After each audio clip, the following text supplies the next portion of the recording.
Hello sa inyong lahat. Alam niyo ba, yung isa sa mga pinakasikat na tanawin dito sa Pilipinas, may tinatago palang isang napakagandang kwento. Halika't, alamin natin ang alamat ng dakilang pag-ibig ni Nabugan at Lumawig. So, pag nakikita nyo yung mga higanteng hagdang-hagdang palayan sa Cordillera, anong unang naiisip nyo? Siguro, grabe yung hirap at galing ng mga ninuno natin para gawin yan, di ba? Pero, paano kung sabihin ko sa inyo na ang bawat hagdan dyan, hindi lang yan lupa at bato? Para yung mga linya sa isang epic love story. Okay, so unahin natin yung unang bahagi, ang hiwaga ng mga palayan. Dito, simulan natin ang ating kwentuhan sa mismong puso ng Cordillera. Ito yung tahanan siyempre ng sikat na Banawi Rice Terraces. Isipin nyo, isa yan sa mga wonder of the world.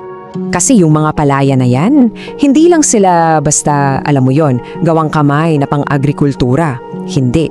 Sila mismo yung naging stage, yung entablado para sa isang alamat na bumago talaga sa buhay ng isang buong komunidad. Isang kwento to kung saan yung pag-ibig na galing sa langit, literal na nag-ugat dito sa lupa. Okay, so punta na tayo sa ikalawang bahagi, pag-ibig mula sa langit. Dito na natin makikilala yung ating mga bida, yung dalawang pusong magtatagpo, isang Diyos na sobrang makapangyarihan at isang mortal na sobrang mapagmahal. Grabe yung pagkakaibang ng mundo nila. Sa isang banda, andyan si Lumawig, ang Diyos ng kalangitan para sa mga taga-Bontoc. Sobrang powerful, pero malungkot. Tapos, sa lupa naman, nandun si Bugan, isang simpleng babae na kilalang-kilala sa kasipagan at kabutihan ng puso niya.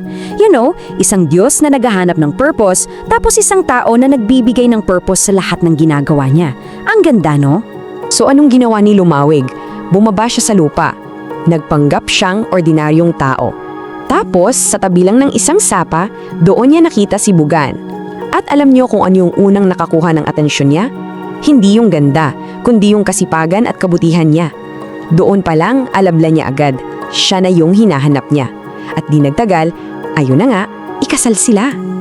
Tara, pasok na tayo sa ikatlong yugto, ang pagsubok ng gutom. Siyempre, sa bawat love story, may pagsubok, di ba?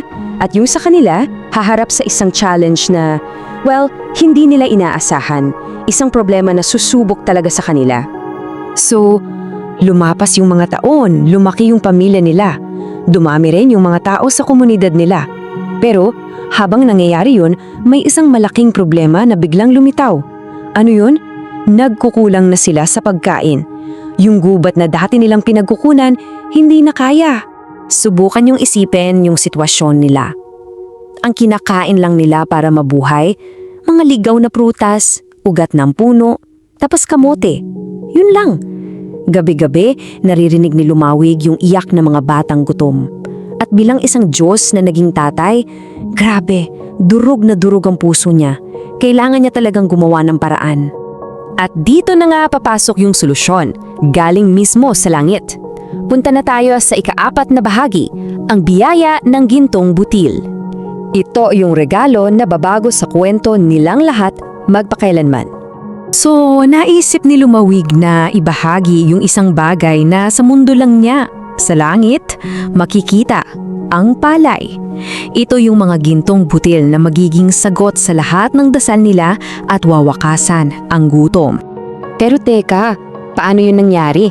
Hindi yan parang magic na bigla na lang lumitaw. Pinaghirapan to. So, step by step. Una, nagdasal si Lumawig at doon bumaba yung mga gintong butil. Pangalawa, tinipon niya yung mga tao, tinuruan niya silang ukitin yung bundok, hagdan-hagdan. Pangatlo, tinuro niya mismo kay Bugan, yung asawa niya, kung paano itanim yung mga butil. At pang-apat, ipinasa niya yung kaalaman sa pag-aani. Kumbaga, ito'y perpektong pagsama-sama ng banal na biyaya at pagsisikap ng tao. At yung resulta, wow, grabe. Yung bundok na dati ay puro bato lang, naging parang dagat ng ginto. Sa kauna-unahang pagkakataon, nakatikim sila ng kanin.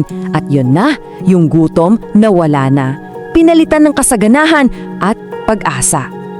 Pero tulad ng maraming kwento, mayroong pamamaalan. At dito na natin matututunan yung pinakaimportanteng aral ng alamat na to, yung pamana na iniwan ni Lumawig. So, dumating na nga yung oras na kailangan nang bumalik ni Lumawig sa langit. Pero bago siya umalis, may iniwan siyang pangako. Sabi niya, mananatili siyang gabay nila basta't pahahalagahan lang nila ang dalawang bagay. Una, yung lupa na bumubuhay sa kanila at pangalawa, yung pagkakaisa nila. At yung pangako niyang yon, nakaukit yan sa 3 importanteng aral na iwan niya. Una, kasipagan. Kasi 'di ba, bawat baitang ng palayan, dugot pawis yan.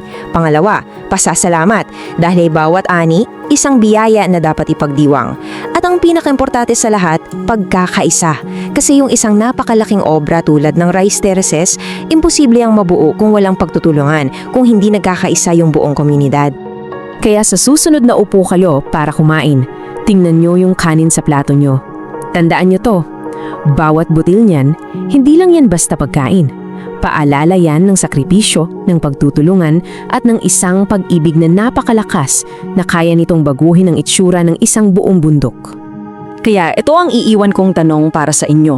Kung ang kanin pala natin ay may ganitong kwento ni Nabugan at Lumawig, ano-ano namang mga alamat, anong mga kwento ang nakatago sa iba pang pagkain na nasa plato ninyo araw-araw? Isipin nyo yan. Hanggang sa muli! Kung nagustuhan mo ang kwentong ito, huwag kalimutang i-like ang video, mag-subscribe at i-on ang notification bell para sa iba pang alamat at kwentong bayan. I-share mo rin ito para mas marami pang Pilipino ang makaalala ng kagandahan ng ating mga kwento.